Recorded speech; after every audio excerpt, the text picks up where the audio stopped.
Bonjour à tous et bienvenue sur cette vidéo. Donc, comme vous avez vu dans le titre, je vais parler aujourd'hui du MVP de la saison 2024-2025 en NBA. D'abord, je vais définir ce que c'est le MVP. Donc, c'est le trophée qui récompense le meilleur joueur de la saison régulière NBA. Donc, c'est le most valuable player, littéralement le joueur ayant le plus de valeur ou d'apport pour son équipe. Donc, c'est censé considérer tous les aspects du jeu, de l'attaque à la défense, des actions sur le terrain jusqu'au leadership sur le banc. Il y a beaucoup de gens qui pensent et disent que ce trophée doit appartenir au meilleur joueur de la meilleure équipe sur la saison.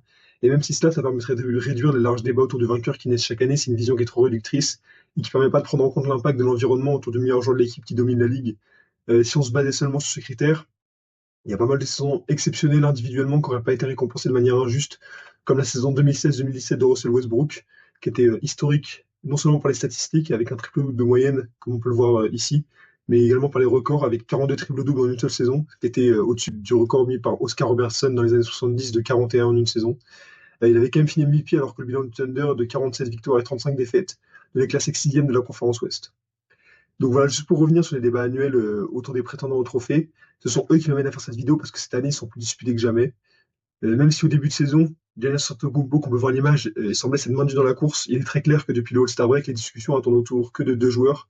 Donc il y a d'un côté Nikola Jokic, qui est le pivot des Denver Nuggets et qui est déjà tribunant du trophée. Il y a de l'autre, il y a Julius Alexander, qui est le meneur des Thunder d'Oklahoma City, qui ont pris le large dans la conférence Ouest et qui se sont imposés comme parmi les favoris au titre NBA. Mais alors pourquoi, car c'est bien le sujet de la vidéo, cette course elle semble plus serrée que jamais cette année? Et ben, c'est simplement parce que les deux joueurs, ce sont les bases d'une saison individuelle exceptionnelle à leur façon. D'abord, Nikola Jokic, donc il a fini dans le top 3, dans les trois catégories statistiques majeures, avec un triple-double de moyenne, presque 30 points par match, presque 13 rebonds par match, et un peu plus de 10 passes décisives par match, avec des pourcentages de réussite au tir très élevés, notamment à 3 points à plus de 40%, sans oublier un top 3 en interception par match avec 1,8. Il a également le meilleur offensive rating de la NBA, donc c'est un calcul qui ramène la production offensive d'un joueur à 100 possessions, et donc, plus c'est élevé, plus le joueur, sur 100 possessions, est productif offensivement. Et donc là, on voit qu'il a 125,5, qui est le leader selon le critère du offensive rating de la NBA. De l'autre côté, SGA, il est meilleur scoreur de la ligue avec 32,8 points par match, donc presque 33, tout en ayant une efficacité très élevée avec 52% au tir. Et lui aussi, il est top 3 d'interception par match avec 1,8, ex aequo avec Nikola Jokic. Il amène son équipe à 68-14, qui est le meilleur bilan de toute la NBA, toutes les conférences confondues, et le 7e meilleur bilan de l'histoire de la NBA. Mais même si, pour être honnête, quand on présente simplement comme ça, et en prenant en compte que le supporting cast, donc les joueurs autour de SGA, sont bien au-dessus de ceux de Nikola Jokic, on pourrait juste se dire que le débat il ne devrait même pas avoir lieu. La preuve, il y a beaucoup de gens qui disent que c'est dû à la voteur fatigue, que Jokic n'est pas unanimement considéré comme le MVP. C'est un phénomène qui apparaît lorsqu'un joueur semble être devenu inéligible au trophée du fait de ses multiples victoires précédentes, ce qui est le cas pour Jokic étant donné qu'il a déjà gagné le MVP plusieurs fois avant. Et s'il avait jamais gagné, selon certaines personnes, il serait le MVP unanimement, il n'y aurait même pas de discussion. Mais du coup, le but de cette vidéo, c'est d'aller voir un peu plus loin que les stats et les affirmations basiques comme celle-là, et d'aller analyser tous les aspects de la saison des deux joueurs un peu plus en profondeur. Alors, pour commencer l'analyse, je voudrais évoquer l'un des arguments donnés par les détracteurs de Jokic, qui est sa défense. Il est en effet largement réputé pour être un mauvais défenseur, ce qui pourrait impacter sa candidature selon ces mêmes personnes. Donc, il y a une stat qui est très couramment utilisée, c'est le box plus minus. Elle sert à utiliser les stats du box score, donc c'est la ligne de stats d'un joueur durant un match, pour mesurer l'impact positif, donc les points marqués, les rebonds, les passes D, et négatif de ses statistiques, efficacité basse, perte de balles, faute personnelle, tout ça ramené à 100 possessions individuelles du joueur. La moyenne NBA, elle est fixée à 0, donc lorsqu'un joueur a un BPM de 3 par exemple, ça signifie que l'équipe elle est 3 points par 100 possessions meilleure que si ce même joueur était un joueur NBA moyen. À partir de plus 6 de BPM, on considère que le joueur est généralement en train de réaliser une saison All-NBA. Alors, quand il s'agit d'estimer l'impact offensif, donc c'est le OBPM qu'on peut voir ici, la mesure du box plus-minus, elle est très intéressante car la très large majorité des actions offensives, elles peuvent être résumées sur un box score, à part les écrans qui sont pas mis sur le box score. Par contre, la défense, elle se limite pas du tout qu'aux actions qui sont sur le box score, parce que les rebonds défensifs, les contres, les interceptions, c'est important, mais bien plus important, il y a la dissuasion, la gêne du défenseur sur le tireur, le positionnement, et surtout le QI, donc comment on organise la défense et on anticipe, qui a été évoqué récemment par Dyson Daniels, qu'on peut voir juste ici, qui est le leader en interception de la NBA et qui a été finaliste au DPOA cette année, comme le facteur le plus important pour la défense. Donc, j'utiliserai pas le DBPM pour estimer l'impact offensif de Nikola Jokic et voir si réellement il est un handicap défensif pour son équipe, comme beaucoup de personnes peuvent l'affirmer.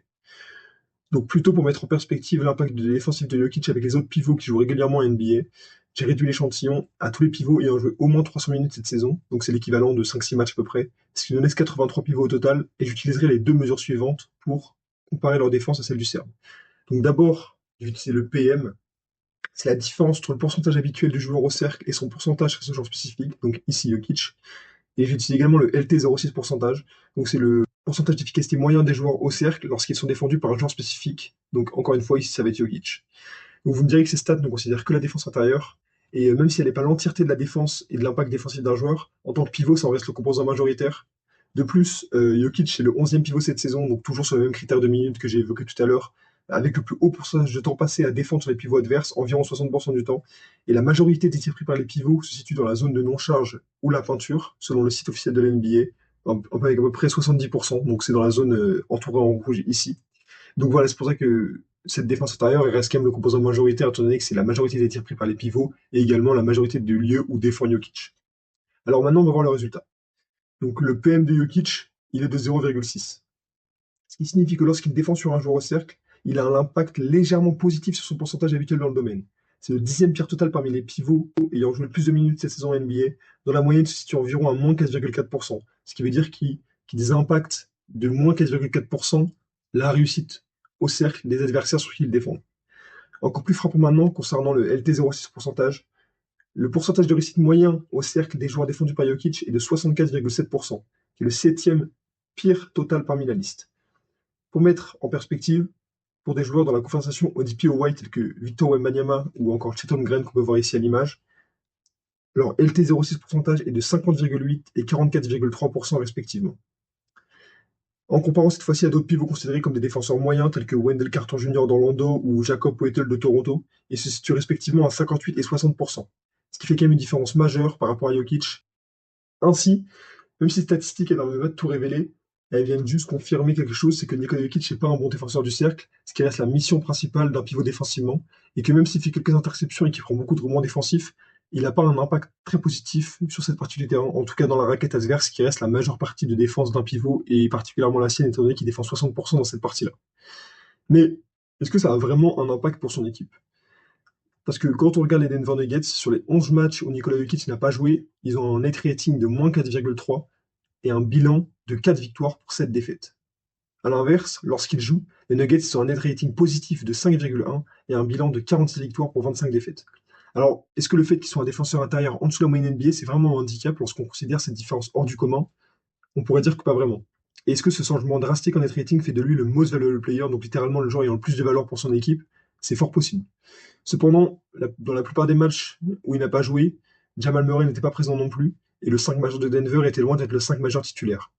Ici, on peut voir qu'il y a seulement 181 minutes au total jouées avec Jokic, mais sans Jamal Murray et Brown, qui sont les joueurs qui ont le plus joué de minutes à part lui.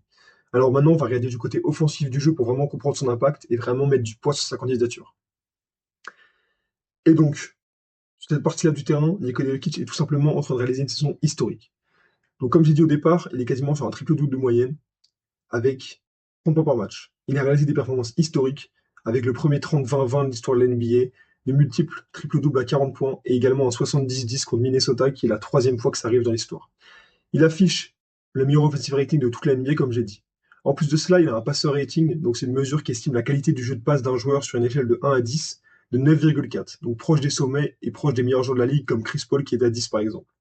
Et pour couronner le tout, il possède le plus grand nombre de offensive win shares cette saison, donc c'est une estimation statistique du nombre de victoires auxquelles un joueur a contribué du fait de l'entièreté de sa production offensive durant un match. Pour finir rapidement, Jokic a le plus haut VORP de la ligue, donc c'est Value over Replacement, qui estime statistiquement grâce à son box score le nombre de points sur 100 possessions d'une équipe qu'un joueur contribue par rapport au replacement player. Mais cela n'est pas tout. Pour vraiment témoigner la saison offensive exceptionnelle de Jokic, sur ce graphique, on peut voir les 20 saisons individuelles de l'histoire de la NBA avec le plus haut OBPM. Donc voici la liste. On y retrouve plusieurs saisons de Michael Jordan et Kevin Durant, qui sont potentiellement les meilleurs scorers all-time, la saison 2008-2009 de LeBron, qui est l'une de ses plus productives, la saison 2018-2019 de James Harden avec 36 points de moyenne, et au sommet, la saison 2015-2016, le premier MVP unanime de l'histoire de la NBA de Stephen Curry, avec 403 points marqués, potentiellement le plus haut pic offensif de l'histoire.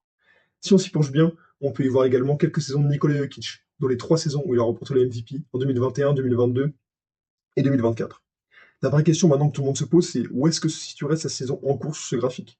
Eh bien, voici la réponse à cette question. La saison 2024-2025 de Nikola Jokic est la 2e saison avec le plus grand OBPM de l'histoire de la NBA.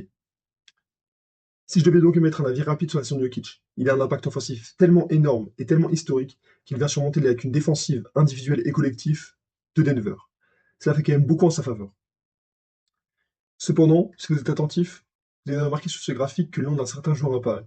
En effet, SGA est actuellement sur les bases d'une saison avec le 15e plus grand OBPM de l'histoire. Et cela n'est évidemment pas dû au hasard. Shai Gilgeous-Alexander, que l'on peut voir sur cette photo-là, a la 5e plus longue série de matchs consécutive à 20 points dans l'histoire de la NBA avec 70, en dépassant Michael Jordan à la fin de la saison.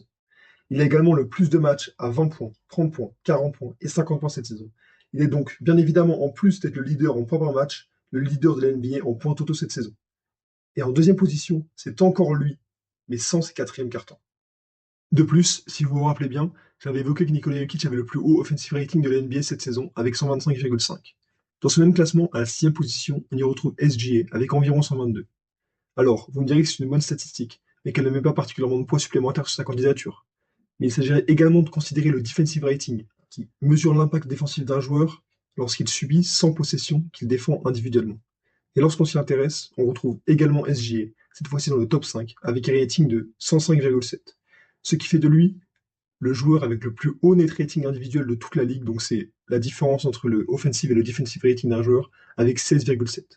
Pour rendre les choses plus claires, sur 100 possessions où SGA est sur le terrain pour le Thunder, l'équipe est à plus 16,7 points en moyenne.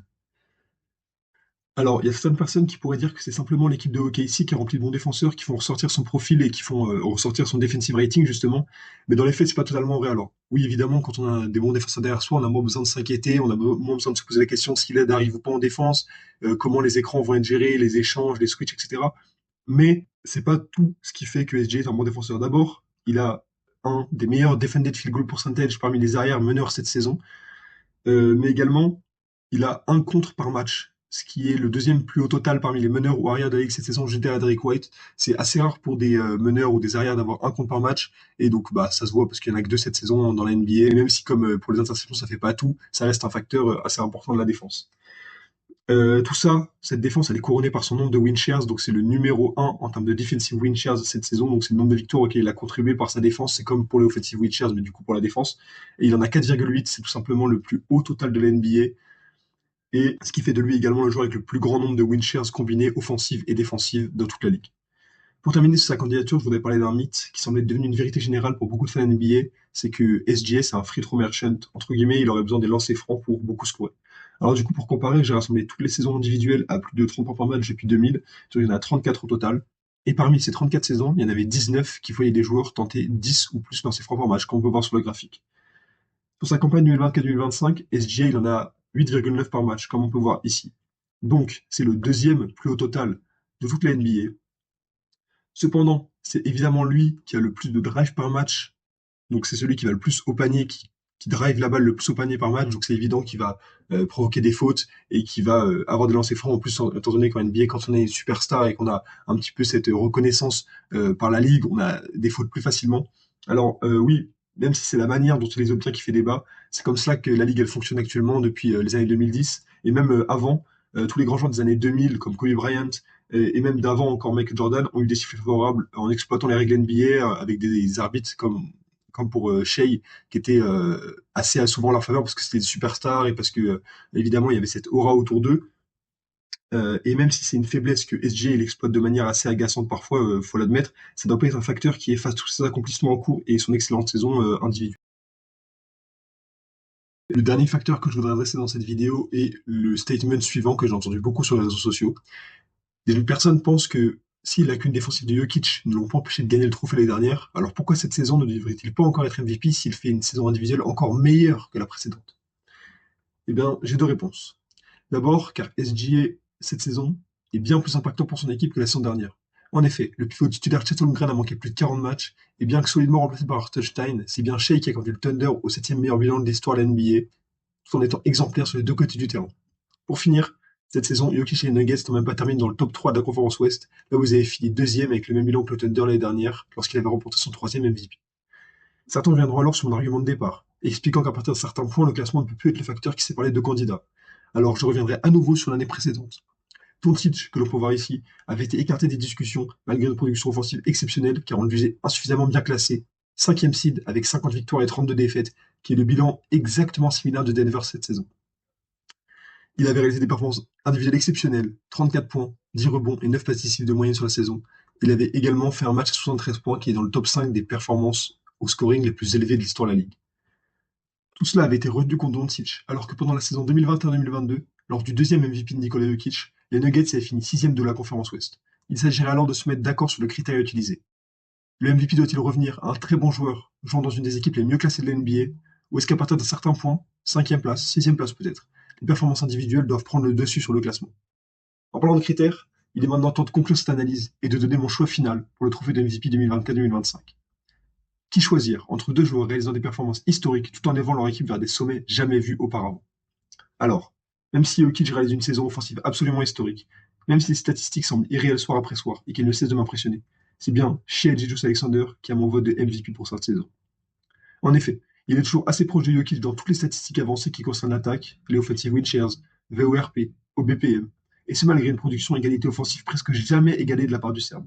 Tandis qu'il est bien au-dessus en termes d'impact défensif, même s'il reste évidemment important de considérer que le collectif du Thunder possède d'excellents défenseurs qui peuvent favoriser SGA dans ce domaine.